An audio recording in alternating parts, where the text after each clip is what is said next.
The Soldiers of Ares. Chapter 10. It took a few seconds after she left for Maximus to return to his senses. When he looked at Hedger, he had a grin so wide on his face that his lips were almost touching his ears. "Not one word," Maximus said before Hedger could say anything. The sun had risen by the time they got back to the cave, and Hedger had been snickering the whole way. They had stopped to gather water from the stream on the way, and by the time they got back, Rex and Achilles were already awake. Only Daedalus was still asleep, curled up in a corner. "Where did you guys go?" Rex asked. "Kayla was here searching for us." "We just went to talk to her," Maximus said. "And?" Rex asked. Before Maximus could say anything, Hedger said, "And they did more than just talk, if you know what I mean.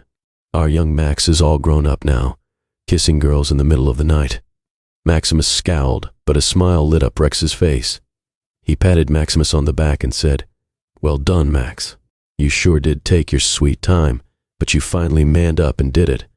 But you don't seem too happy about it. She didn't slap you, did she?" Maximus shook his head and said, "No, nothing like that, and actually she kissed me." "Well, so much for you manning up," Rex said with a snort, "but you two finally kissed and the result is what's important. So, why do you still look so gloomy?" Maximus took out the wanted poster, handed it to Rex and said, "This is why." The smile vanished from Rex's face and his head came back to reality. "Never thought we'd end up on one of these," he said. Maximus told him everything Kayla had said. "So in short, we got every soldier, snitch and bounty hunter in the trenches on the lookout for us.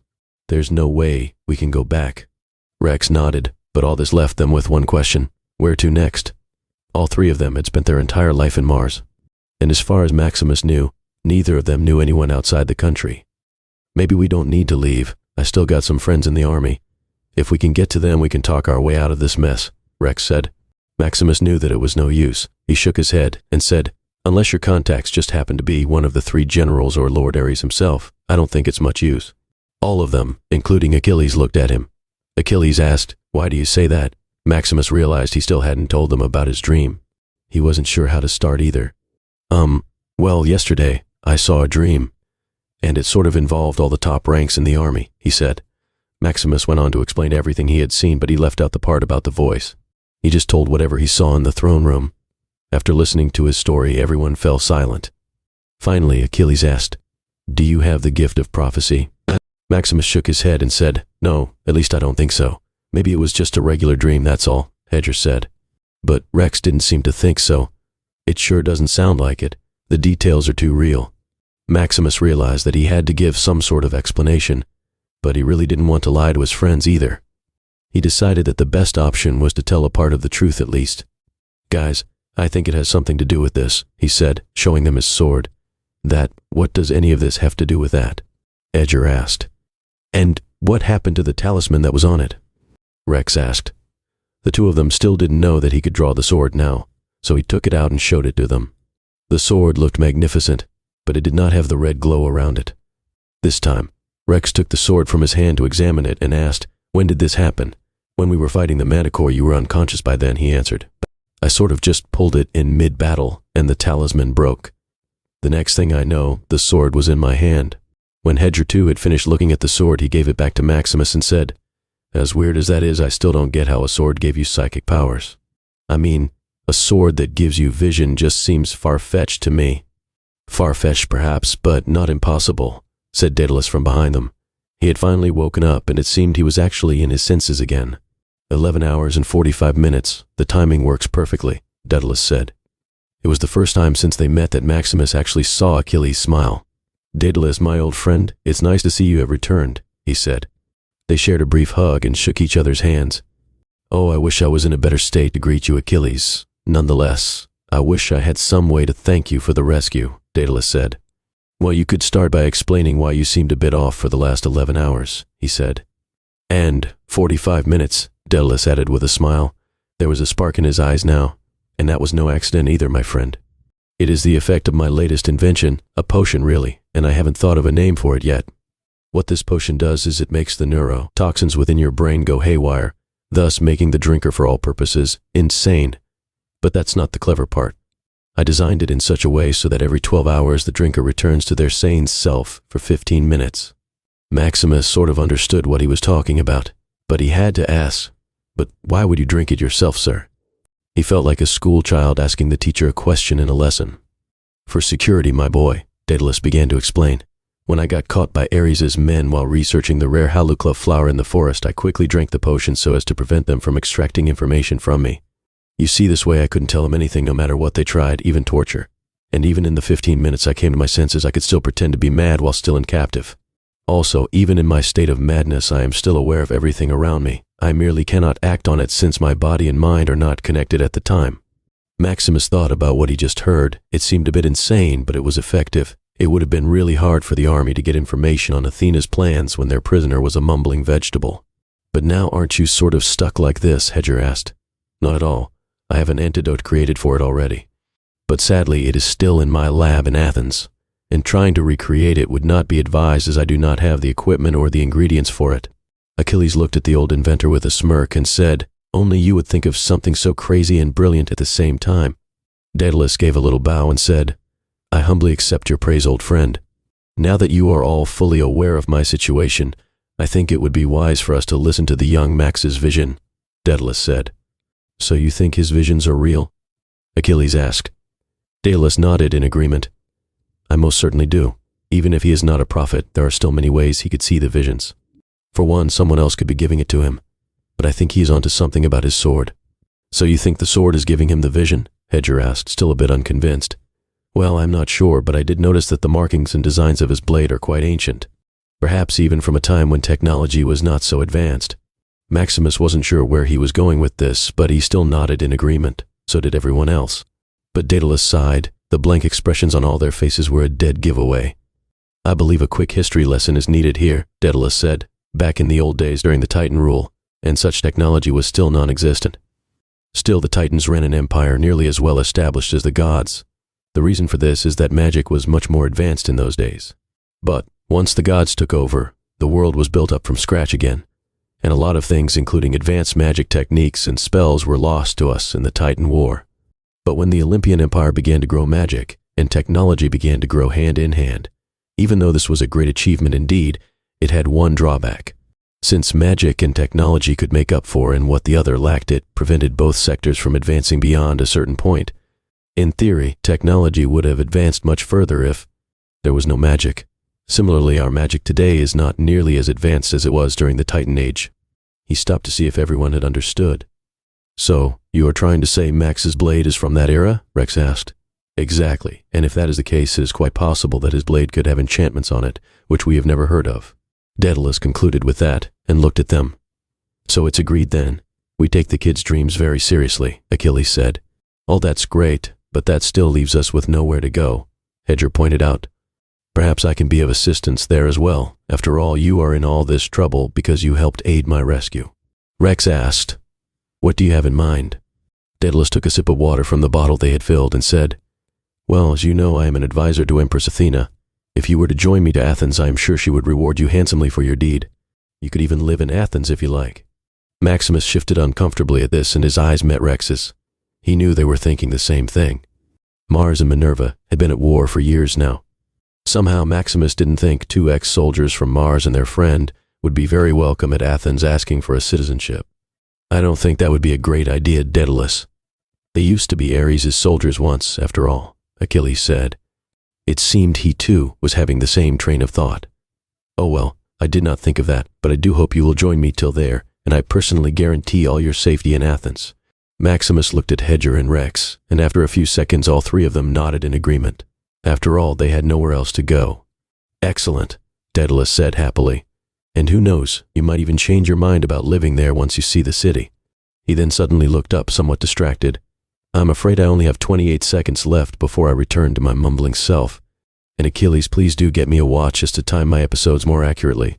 Sure enough, after a few more seconds, Daedalus began muttering rubbish with a blank expression again. After that, they decided to leave as quickly as possible. Rex knew a few ways out of Mars, but the problem was that they led into the country of Vulcan.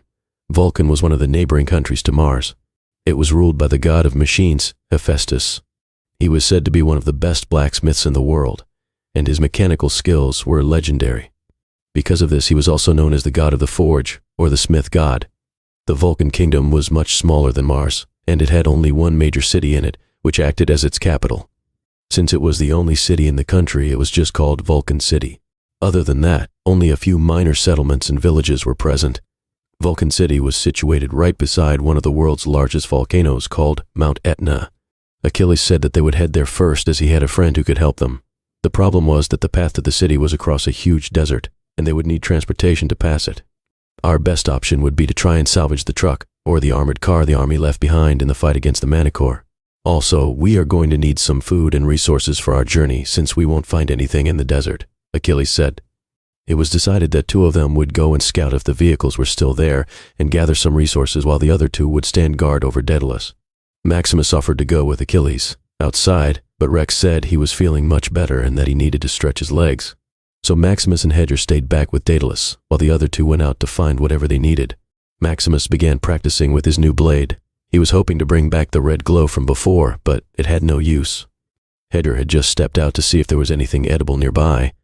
When he came back, Maximus asked, "How was the hunt?" "Nothing great, just a few cherries, and they are not that sweet either." Hedger said it was easy to see he was in a bad mood, and Maximus couldn't really blame him. "Hey, I know this is not the way we planned it, but we always said that we would leave the trenches one day. It just came a bit earlier than expected." That hadn't exactly cheered him up. "Yeah, but did we ever have the army chasing us out as part of the plan?" Maximus had no answer to that. He realized that nothing he said would cheer Hedger up, so he left him alone. About half an hour or so later, Rex and Achilles returned. Rex had a couple of dead rabbits in his hand. "A good hunt. We got us enough supplies to last us a couple of days at least," Rex said. He dropped the rabbits into Hedger's lap. Hedger looked at the dead animals sadly and said, "How could you kill something so cute?" "By listening to my grumbling stomach instead of you," Rex replied. Rex and Achilles opened their bags to show some wild fruits and vegetables, a few eggs, some mushrooms, and even a few fish. Maximus had no idea how they managed to catch fish without a rod or a net, but he figured Achilles had something to do with it. Guess he would have made a fine scavenger if he hadn't turned into one of the greatest heroes in the Trojan War. We scouted the vehicles. The good news is, the army already came there and left, and they seem to have taken the Manticore's body with them, but they left their trucks behind, Achilles said. Maximus and Hedger nodded for him to continue. The bad news, on the other hand, is that the armored car is too damaged to use, and we can only know if the truck still works if we can get it upright again. Well, I guess we start moving then. They might still have someone move the trucks if we wait around for too long, Maximus said. The group gathered everything they had and started moving towards yesterday's battlefield. They started walking back carefully, just in case any soldiers were still patrolling the area. They were mostly silent. Only Daedalus kept mumbling nonsense as he walked, and he often had to be nudged in the right direction to stay with the group. After a while, Achilles asked, "You said that other than the captain we fought before, Ares also sent his champion after us, correct?" Maximus nodded in agreement. Achilles then asked, "Who is it?" Rex let out a slight grunt of disgust. This was not uncommon among the soldiers of Mars. The champion was not very popular among them. "You might have heard of him," Rex said. "He is known as the barbarian king, Diomedes."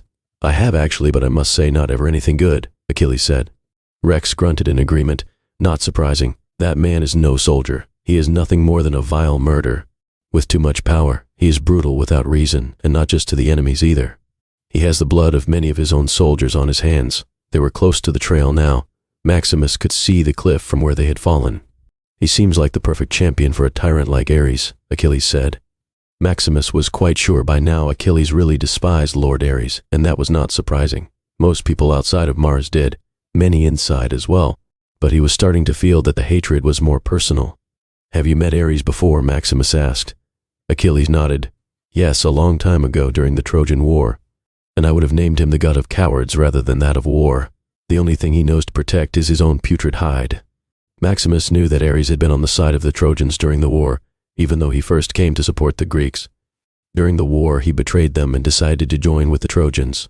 Maximus could easily understand why anyone in the Greek side would hate Ares. They had finally reached the clearing where the battle had taken place, and just like they said, the Manticore's body was nowhere to be seen. The truck they were hoping to salvage was still there, though. The only problem was that it was resting on its side. "So how do we make it right side up again?" Hedger asked. "The hard way," Rex replied. Soon the four of them began trying to push the truck upright again while Daedalus remained mumbling at the side. But it was no use. After half an hour of wasting their breath, Hedger finally came up with a bright idea. They used a few large logs from nearby and formed a sort of lever system. But it was still hard. The truck weighed a ton, and it took nearly 2 whole hours for it to be brought back on its wheels. Achilles checked inside, and luckily the keys were still there. The driver had just left it there while running away from the Manticore. Or maybe the driver was killed by it. Maximus did not know. Achilles sat in the driver's seat and placed the key in its keyhole and said, "Pray to the gods that it starts." Maximus thought these were a very poor choice of words, as their patron god was the one who was trying to hunt them down. It took a few turns, but the truck did start. "Excellent," Achilles said. Then he turned to Maximus and asked, "Can you drive?" He nodded yes. "Good, then we can take shifts driving this thing," Achilles said. They all stepped out to get some more water from the stream and freshen up a bit before the journey. They also managed to scavenge a few things like 2 extra containers of petrol, a first aid kit with healing potions and emergency provisions from the wrecked armored car. They loaded everything into the back, and before going in, Rex held Maximus and Hedger back and said, "This is it, guys. If we get in now, there's no turning back. We could be walking into a world of trouble." Maximus got into the truck and said, "I guess there's only one way to find out." This has been a chapter from Book 1 of the new World Odyssey series, The Soldiers of Ares. Links to the books in the bio. Thanks for listening. If you enjoyed this chapter, don't forget to like, share, comment, and subscribe for more. Hit the notification bell so you never miss an upload. See you in the next chapter.